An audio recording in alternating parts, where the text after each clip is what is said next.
Bonjour, aujourd'hui émission spéciale avec Monsieur Fabien Lenné suite au plan de relance du gouvernement.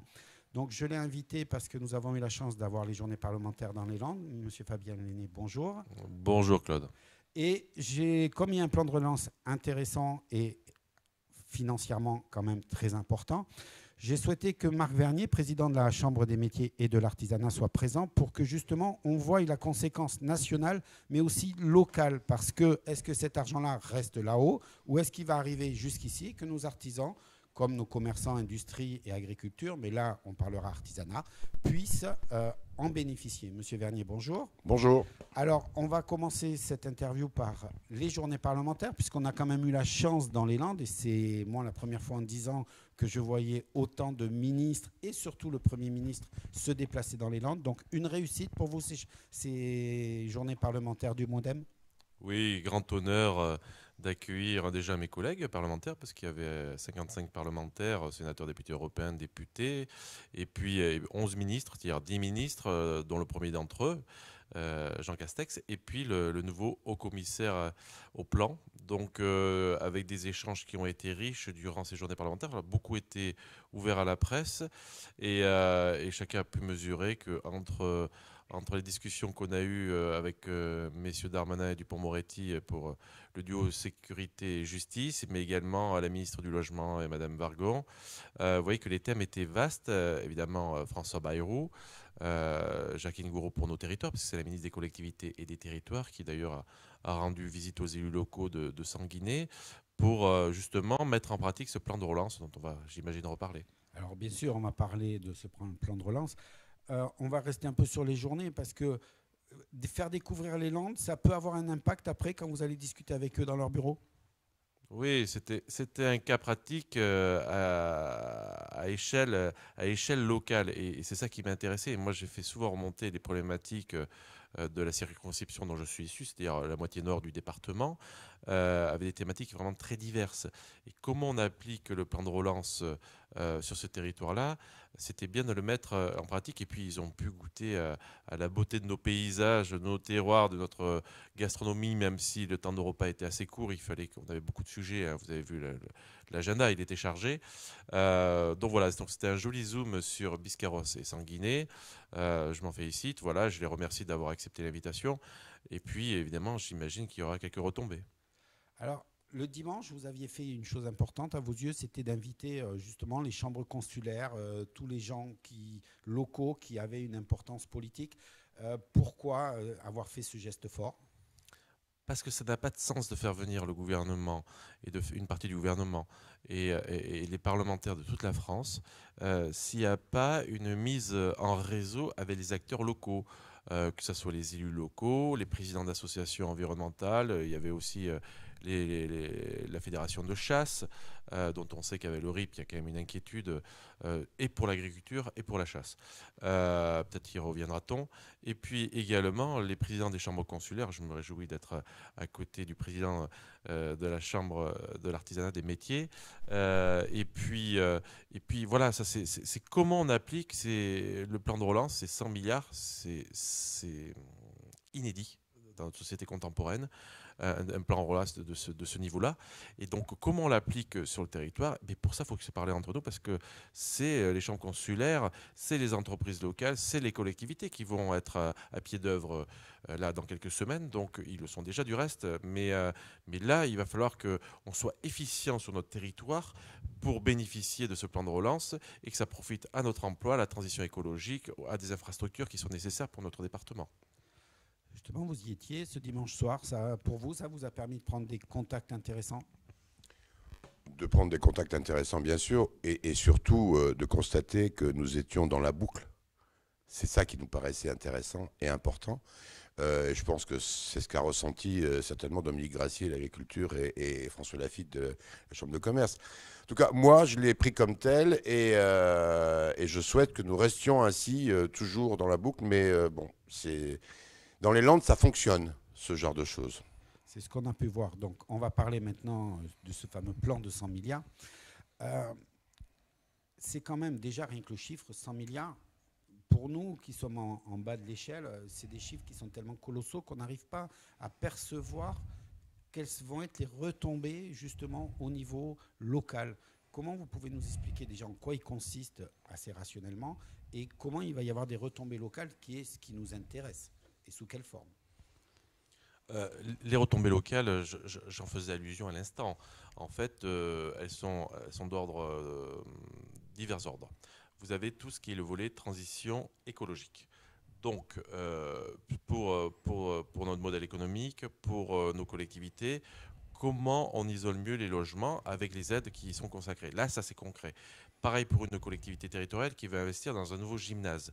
Si c'est un gymnase avec une haute qualité environnementale RT 2020, par exemple, on va avoir au bâtiment passif, on va avoir des aides substantielles. Donc voilà. Donc ça c'est concret pour le maire qui veut avoir cette nouvelle infrastructure. Voilà. Mais derrière, il y a des emplois. Derrière, il y a des formations nécessaires pour arriver à cette efficience énergétique pour les bâtiments. Donc vous voyez, c'est tout le volet qu'on déploie. Donc moi je suis persuadé que l'écologie positive, c'est l'écologie qui crée des emplois, c'est l'écologie qui est acceptée, qui pratique et qui concrète. C'est pas l'histoire de parler d'un arbre mort sur la grande place à Bordeaux, sur la place Péverla à Bordeaux. C'est la création d'emplois, c'est le contrat de transition écologique qu'on est en train de mettre en place dans les Grands Lacs. Donc c'est-à-dire que comment on transforme notre économie. On produit du pétrole ici, plutôt de façon vertueuse d'ailleurs. Jusqu'en 2040, après on doit arrêter. Mais comment aujourd'hui on met en œuvre justement cette transition écologique mais qui va créer des emplois. Il y a le plan hydrogène dans le projet. Le plan hydrogène, c'est formidable. C'est que la France soit l'une des premières nations en matière d'hydrogène. Donc vous imaginez l'avance qu'on reprend quand vous connaissez le retard qu'on a pris dans les batteries, par exemple, même si depuis, les Français, Allemands et Polonais ont lancé l'Airbus de la batterie. Donc voilà, donc, il faut qu'on soit là, qu'on soit à la manœuvre. C'est pour ça que je voulais que les présidents de chambre consulaire, les élus locaux soient là lors de la venue de quelques ministres et de mes collègues parlementaires, pour qu'on soit déjà à la manœuvre sur notre territoire pour en faire profiter les Landais. Et il me semble que c'est mon rôle, en tout cas. Alors, on va demander au président de la Chambre. Alors, est-ce que vous avez vu cette arrivée et comment ça se représente pour vous? Quel type de travail et comment vous en sortez? Le Premier ministre l'a dit. Il a dit le plan de relance ne se fera que s'il est décliné dans les territoires. J'étais à une cellule économique de la préfecture la semaine dernière. Nous étions d'ailleurs tous là, toutes les chambres, et notamment la chambre consulaire. C'est clair, c'est bien ce qui a été dit. C'est-à-dire que les appels à projets, la préfecture de région va les relancer sur les préfectures de département. Et Madame la préfète, c'est ici dans les Landes, ainsi que la sous-préfète, engagée à ce que nous soyons systématiquement concernés. Ça, c'est un premier point. Le deuxième point, c'est vrai que pour nous, il y a une chose très importante, c'est que ça descende bien jusqu'à nos ressortissants. En ce qui concerne l'artisanat, nous accompagnerons tous les artisans. Parce qu'on le sait, ils n'ont pas les structures au sein même de leurs entreprises qui leur permettent d'étudier, etc., un directeur financier, etc., etc. Mais les artisans, on les accompagnera. C'est la raison pour laquelle on insiste sur un point. Ne nous faites pas des usines à gaz. Il faut que ce soit très simplifié, que ce soit abordable et que ce puisse être exécuté. Alors justement, M. Vernier vient de soulever un problème intéressant, c'est les usines à gaz. Comment pouvez-vous, députés, intervenir justement au niveau des cabinets pour qu'ils ne nous fassent pas ces fameuses usines à gaz? Et Dieu sait s'ils sont quand même assez spécialistes. Et en même temps, comme dirait l'autre, quand on a le retour d'expérience de la période du confinement avec les aides d'entreprise pour payer les salaires, avec le déploiement des PGE, des prêts garantis par l'État, le retour, alors je pars sous le contrôle de Marie Vernier, mais le retour d'expérience est bon. Parce on avait pendant le confinement, et même après, une cellule Covid-19, et dans laquelle, qui était dirigée par Madame la préfète, les présidents de chambre consulaire étaient invités, les maires de grandes villes, les présidents d'agglo, les députés et sénateurs. Mais du coup, on a pu faire remonter ce qui ne fonctionnait pas sur le terrain, et l'administration a été extrêmement réactive. Donc quand c'est bien, il faut le dire. Je sais qu'on dit souvent du mal de notre administration en France parce qu'elle est, pour certains, pléthorique. Mais en tout cas, là, elle a été efficace. Et quand on regarde ce qui s'est passé dans les autres pays, on n'a pas le même retour. Par exemple, le PGE. Savez-vous que le PGE, il a bien marché en France. Il a été principalement utilisé par des PME et des ETI, donc des petites entreprises et des moyennes entreprises. C'était le ciblage qu'on avait au départ. Bon, mission garantie.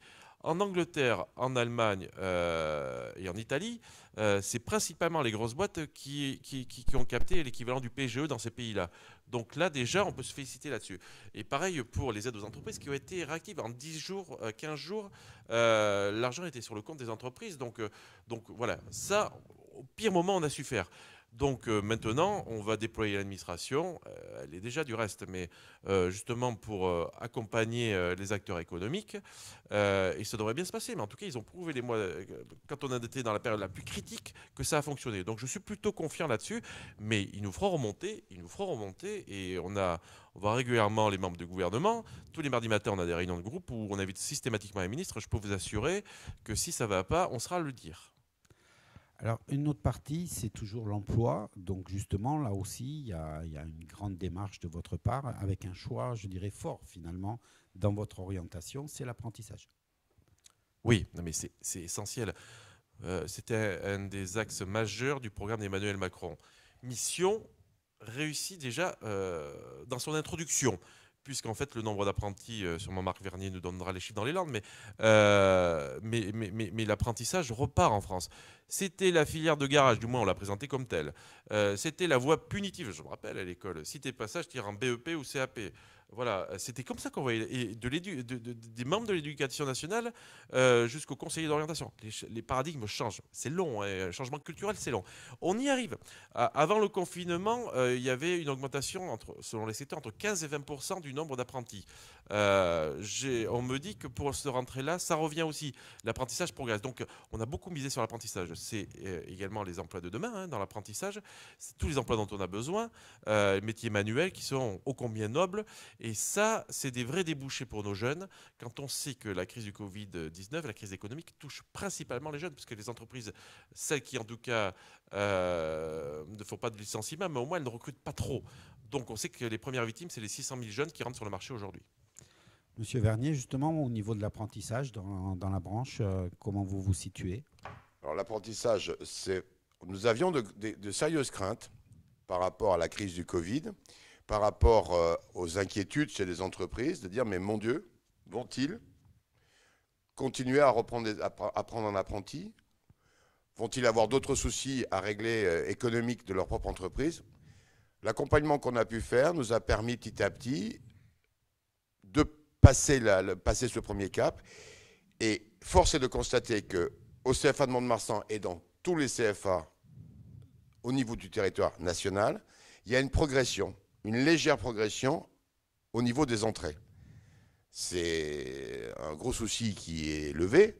C'est vrai que nous avions beaucoup et depuis longtemps travaillé sur l'artisanat, sur l'apprentissage, apprendre l'artisanat par l'apprentissage. Et c'est vrai qu'on avait déjà fait une progression l'année dernière, etc. Ça continue. Et ça continue malgré la crise. Ce qui prouve que les entreprises ont gardé une certaine confiance et qu'elles restent évidemment sur ce mode d'éducation qui est essentiel. Parce que c'est non seulement, c'est plus heureusement ce qu'on a entendu de nos professeurs ou de nos conseillers d'orientation à l'époque, aujourd'hui, parce que sachez quand même que la plupart des apprentis aujourd'hui, ce n'est pas des CAP, hein. C'est des bacs pro ou des mentions complémentaires. C'est ça qui est important. On va vers l'excellence de la formation, l'excellence dans le métier. Et on est quand même un des rares pays à être à ce niveau-là. Donc, je rebondis pour que les chefs d'entreprise comprennent bien, c'est qu'on est sorti de ce cycle BEP, CAP, mais que s'ils veulent des BTS, des masters, ils peuvent vous contacter pour prendre et demander comment ça se déroule. Bien sûr. Voilà. Bien sûr. Ça, on fait peut-être pas assez attention, on est quand même encore resté beaucoup dans le CAP BEP, ou ça y est, ça c'est bien compris? Ah non, c'est que ça commence à être bien compris. C'est les apprentis eux-mêmes qui l'ont fait comprendre à tout le monde, parce qu'ils poursuivent. Nous avions réuni une douzaine d'apprentis devant Madame la préfète à sa demande la semaine dernière. Tous sont, bon, je passais mon CAP, j'en passe un second. Là, je vais faire un bac pro. Et puis derrière, qu'est-ce que tu veux faire? Je pense que, je sais pas, je vais peut-être aller vers un BTS ou je vais... Donc voilà, c'est ça l'apprentissage aujourd'hui. C'est plus ce que beaucoup voulaient nous faire croire. Donc finalement, c'est devenu les meilleurs VRP pour faire de l'apprentissage. Ah, complètement. Hein? Complètement. Dans ça, bon, l'apprentissage, au niveau des autres corps, surtout on va parler des seniors aussi, est-ce qu'il y a quelque chose de prévu chez les seniors ou est-ce qu'il y a d'autres lignes que vous voudriez expliquer? Le plan le plan dont vous savez qui 40 milliards viennent aussi de l'Union européenne. J'ai oublié de le préciser au début, mais les médias, ça sont fait le relais à l'époque. Donc vous voyez qu'en plus, c'est un financement européen, taxant en plus, en gros, c'est une taxation, on va le financer au niveau de l'Europe, en tout cas sur une taxation des GAFA et surtout des entreprises asiatiques qui ne rentrent pas dans notre comment dire, notre caution, en tout cas environnementale, qui n'ont pas les mêmes normes sociales et environnementales que dans l'Union européenne. Bon, donc ça, voilà, je souhaitais le préciser. Et puis après, donc, je vous ai parlé de tout le volet environnemental. Il y a également tout le volet numérique. Il y a l'apprentissage, on en parlait à l'instant. Donc il y a toutes les aides aux collectivités. Donc vous voyez qu'on est quand même sur un champ très très large. Mais quand on parle de l'apprentissage aussi, on parle également des filières d'aide à la personne. Et donc ils vont profiter aussi à la dépendance, à nos personnes âgées. On sait qu'on est sur la loi dépendance là aussi qui va arriver. Je pense que c'est ça dont vous faisiez illusion, qui est indépendante du plan. Mais c'est vrai qu'on a la loi de dépendance qui doit arriver là. Elle n'est pas encore programmée au Parlement, mais dont on sait que c'est un réel besoin, que c'est une attente, mais également de formation des personnels.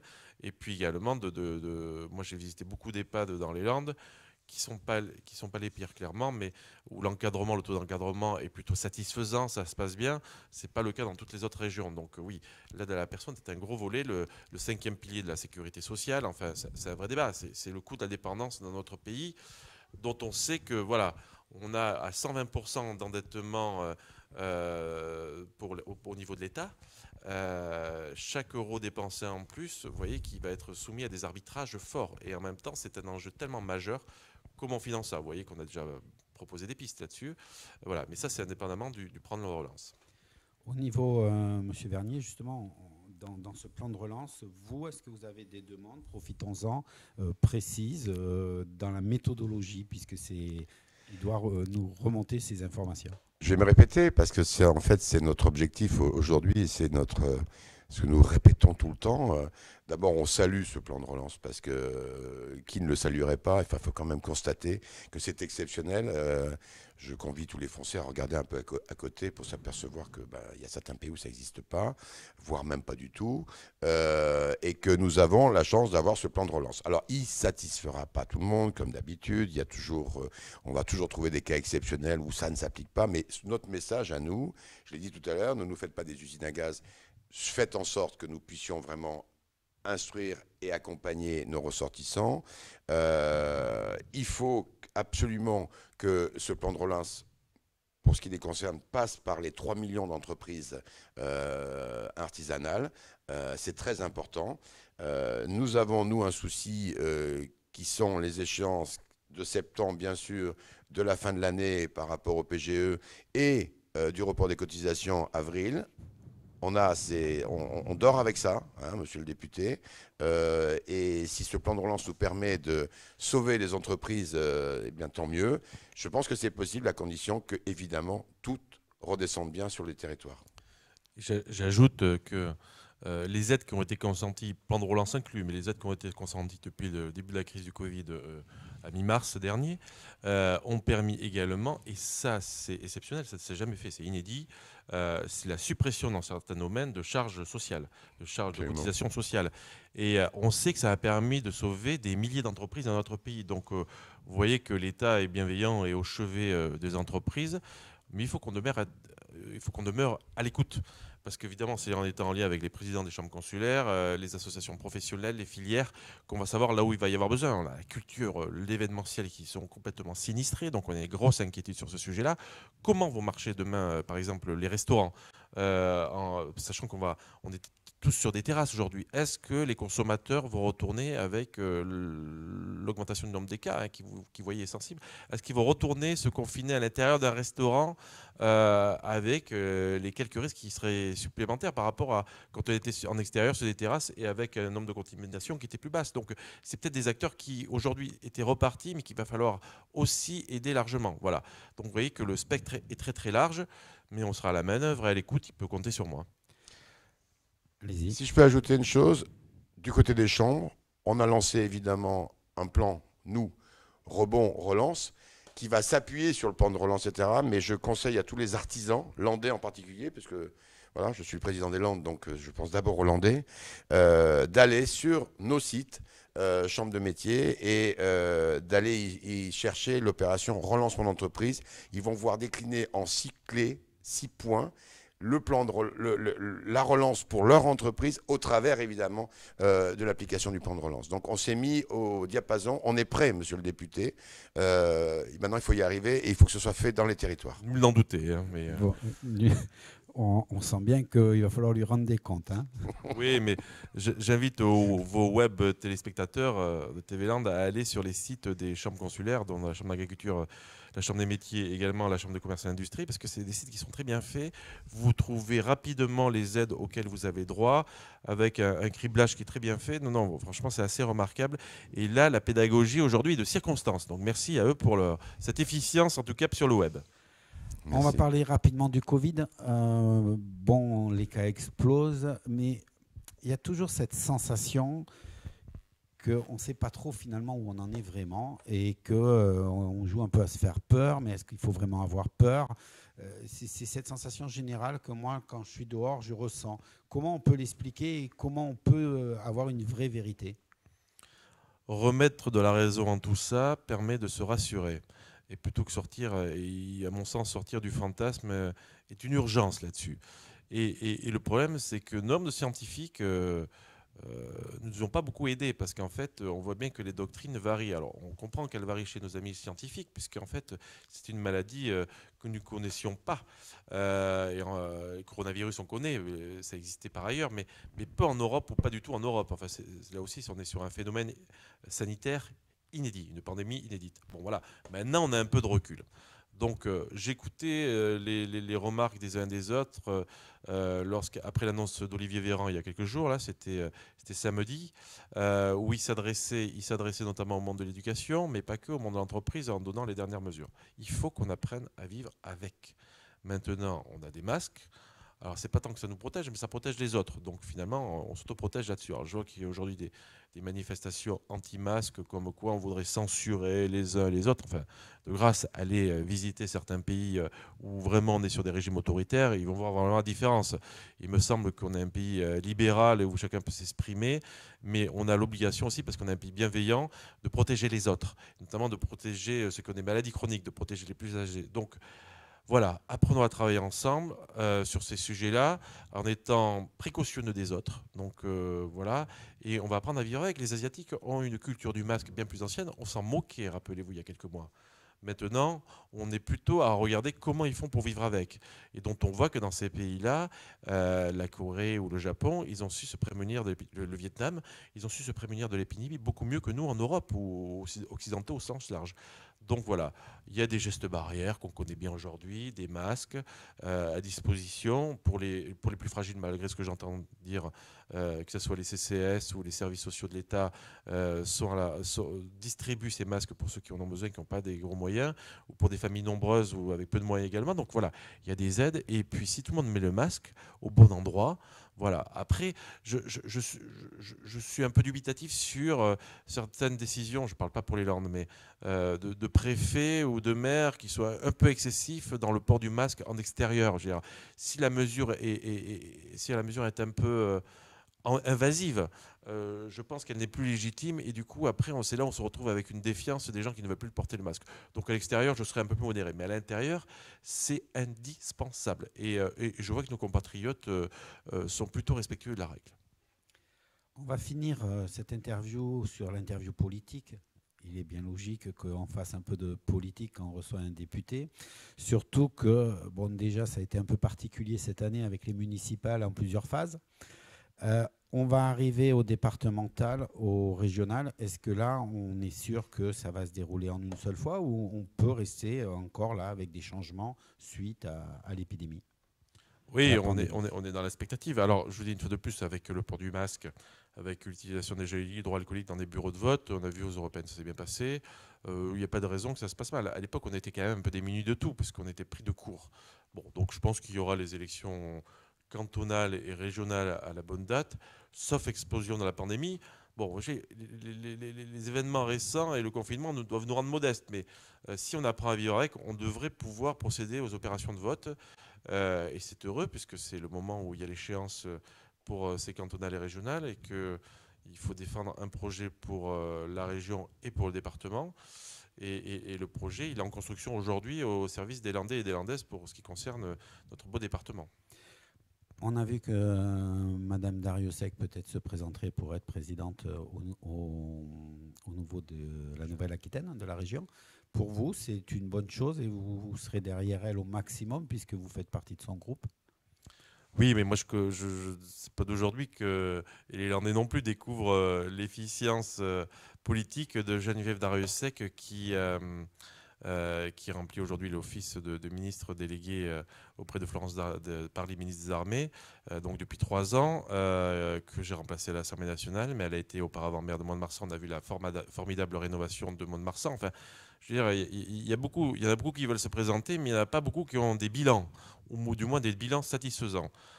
Concernant Geneviève Dariussec, venez à Mont-de-Marsan, vous allez voir. Donc, presque 2 mandats de maire et un territoire revitalisé, une ville, excusez-moi, mais qui a de la gueule, alors qu'on disait que c'était l'endormi avant. Donc voilà, Geneviève Dariussec, elle a montré ce qu'elle savait faire. Et puis depuis qu'elle est au gouvernement, on voit alors sur la longévité des ministres en général, elle y est depuis plus de 3 ans maintenant, et avec des résultats concrets, notamment sur les aides aux anciens combattants et à leurs familles, les aides fiscales, la reconnaissance de la carte du combattant en 62. Enfin, c'est des sujets qui étaient bloqués depuis longtemps. Bon, voilà. Donc, Geneviève Dariussec, elle a plus à prouver ce qu'elle est capable de faire.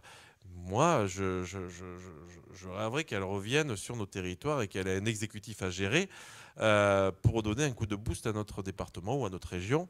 Voilà, et moi, je serais heureux de l'y aider. Mais voilà, Geneviève Dariussec, elle a beaucoup d'amis dans la région, dans le département. Donc, elle sait qu'elle peut compter sur nous. Niveau départemental, la dernière fois, on avait créé Couleur-Land. On en a entendu un peu parler avec des scissions. Quelle est votre position par rapport à ça et est-ce que vous allez essayer, vous, de vous investir pour qu'on ait une logique en place? Bien sûr que oui. Couleur-Land, ça a été une très belle aventure.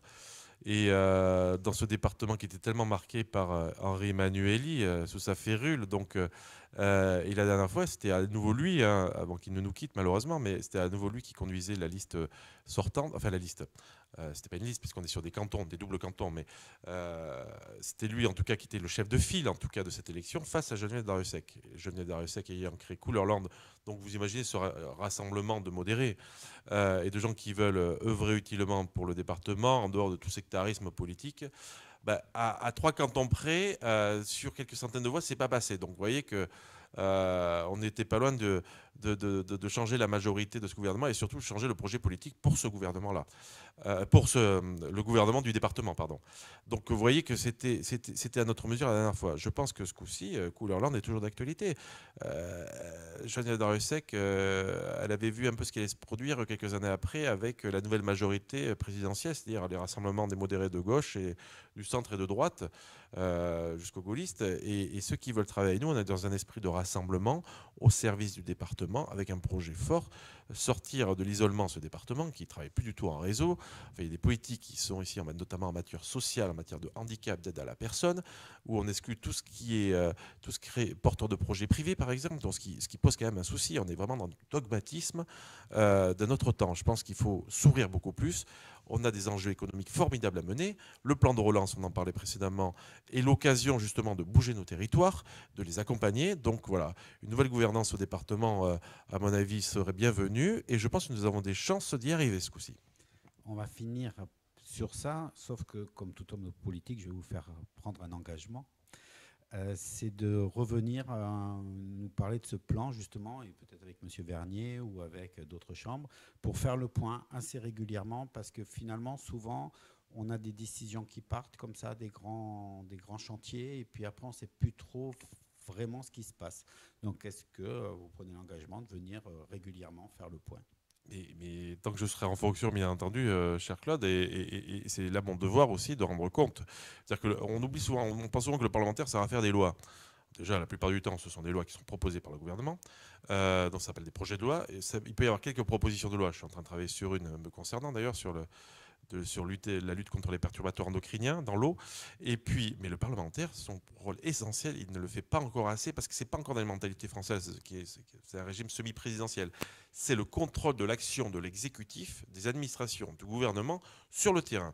Et croyez-moi que je m'y emploie, donc, et mes collègues de plus en plus. Donc voilà, il y a un changement qui s'opère aujourd'hui. Et avec 100 milliards d'argent public, donc d'argent qui ne nous appartient pas, dont nous sommes dépositaires dans l'intérêt du pays, croyez bien que je vais observer comment il sera utilisé, s'il est utilisé, parce qu'il faut vraiment l'utiliser dans la mesure où, si jamais par filière c'est pas utilisé, ça profitera à une autre filière ou à une autre région. Donc vous voyez qu'il faut vraiment être à la manœuvre. Il faut qu'ils me fassent remonter les chambres des présidents consulaires, mais je sais qu'ils le feront, me fassent remonter, y compris Madame la préfète, chacun dans son rôle, hein, ce qui fonctionne et ce qui ne fonctionne pas.